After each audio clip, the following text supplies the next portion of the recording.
Siya si Dylan Wang, o sa Chinese ay Wang Hedi, ang bagong mukha ng Dao Ming. Si sa Meteor Garden 2018 mula sa pagiging simpleng estudyante at basketball varsity sa Chengdu, naging overnight superstar siya ng mapili bilang bida sa bagong henerasyon ng F4. Pero kumusta na nga ba siya ngayon? Ngayon, kilala na siya hindi lang sa China kundi sa buong Asia. Bukod sa Meteor Garden, bumida rin siya sa mga hit dramas gaya ng The Rational Life at Love, Between Fairy and Devil, na sobrang minahal ng mga fans. Tungkol naman sa love life, matagal nang usap-usapan ng isang mystery girl na palaging nakikitang kasama niya off-cam.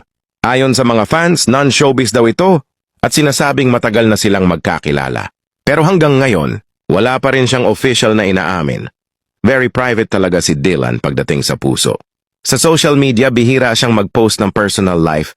Mas focus siya ngayon sa kanyang career bilang actor, singer, at fashion model. May mga endorsement siya sa malalaking brands at palaging invited sa fashion week events abroad.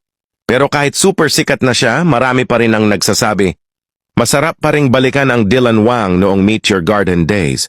Simple, fresh, at may pagka-bad boy na nakakakilig.